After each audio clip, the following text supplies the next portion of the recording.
محمد وآل محمد۔ سبحان اللہ سبحان اللہ۔ کہا کہ اللہ کا کثرت کے ساتھ اللہ کا ذکر کرو، اللہ کی تسبیح بیان کرو۔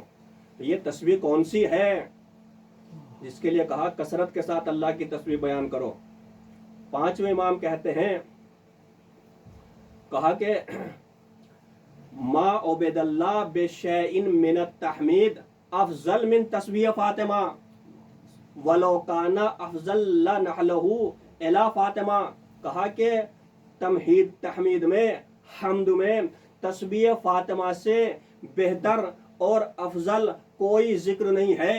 یعنی جس چیز کے ذریعے اللہ کی حمد ہو سکے، امام بتانا چاہتے ہیں یعنی اللہ کی حمد جس چیز کے ذریعے سب سے بہتر ہو سکتی ہے، سب سے اچھی ہو سکتی ہے، اللہ کی عبادت جس کے ذریعے سب سے اچھی ہو سکتی ہے، وہ تسبیح فاطمہ ہے۔ کیوں؟ اس لیے کہ اگر اس سے بہتر کوئی اور ذکر ہوتا، اللہ کی کسی اور چیز کے ذریعے حمد کی جاتی، تو رسول اسلام اس ذکر کو جناب فاطمہ کو عطا کرتے۔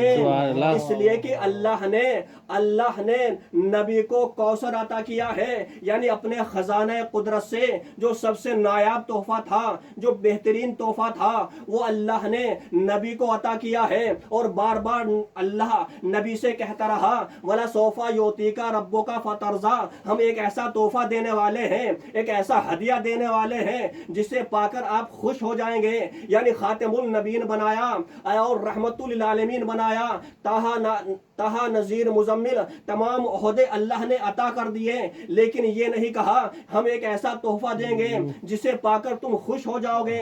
لیکن جب جناب فاطمہ کو عطا کرنا ہوا تو ایک خاص انتظام کیا، اور اللہ اپنے خزانے قدرت سے جب اس تحفے کو دے رہا ہے تو فخر کرتے ہوئے کہہ رہا ہے میرے حبیب جتنے بھی عہدے ہم نے تم کو عطا کیے ہیں وہ سب استحقاق کی منزل میں دیے ہیں، لیکن یہ تحفہ جو ہم عطا کر رہے ہیں یہ فضل کی بنا پر ہے، یہ امتنان کی بنا پر ہے۔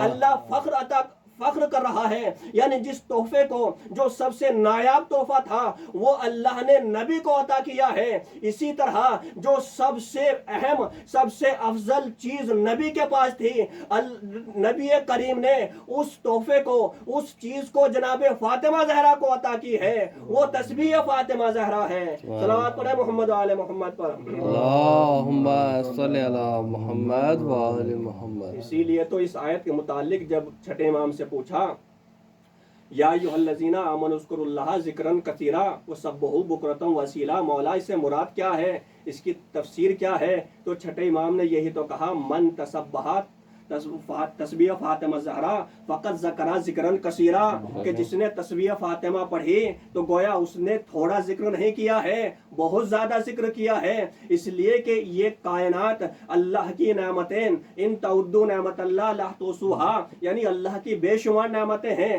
آپ ان کا ادراک نہیں کر سکتے، آپ ان کو شمار نہیں کر سکتے۔ یہ جمادات، یہ نباتات، یہ حشرات، یہ حیوان، یہ انسان، ما وراء العقل، یہ مخلوق جنات، یہ ملائکہ، یہ چاند سورج، جتنی بھی یہ ہزاروں کروڑوں، یہ اربوں کہکشائیں، ان کے بارے میں یہ ترقی یافتہ زمانہ ان کا ادراک نہیں کر سکا، ان کی عدد کے بارے میں نہیں جان سکا، اور یعنی اللہ کی نعمتوں کو شمار نہیں کر سکتے۔ یہ ترقی یافتہ زمانہ جس کو کثیر سمجھ رہا ہے، اللہ نے ایک جملہ کہہ دیا قل ان متاع الدنیا قلیل، کہا کہ یہ جن کو تم کثیر سمجھ رہے ہو یہ اللہ کی نظر میں قلیل ہے۔ تو جب یہ دنیا کی نظر میں جو کثیر ہے اللہ اس کو کثیر قلیل کہہ رہا ہے، تو پھر کسی کو کثیر بھی کہا ہوگا، کثیر نہیں بلکہ کوثر بھی کہا ہوگا۔ تو یعنی جس کو اللہ کثیر کا ہے تو اس کی عظمت کیا ہوگی، اس کی اہمیت کیا ہوگی، اس کی فضیلت کیا ہوگی۔ معصوم یہی بتانا چاہتے ہیں، یعنی یہ تھوڑا سا عمل نہیں ہے۔ اگر تم تسبیح فاطمہ پڑھتے ہو تو اللہ کی نظر میں یہ تھوڑا عمل نہیں ہے بلکہ یہ عمل کثیر اللہ کی نظر میں ہے۔ تو جب یہ تھوڑا سا عمل اللہ کی نظر میں کثیر شمار ہوتا ہے تو جناب فاطمہ زہرا کی محبت میں ہمارے قلیل اعمال بھی کثیر میں تبدیل ہو سکتے ہیں۔ صلوات پڑھیں محمد و آل محمد پر۔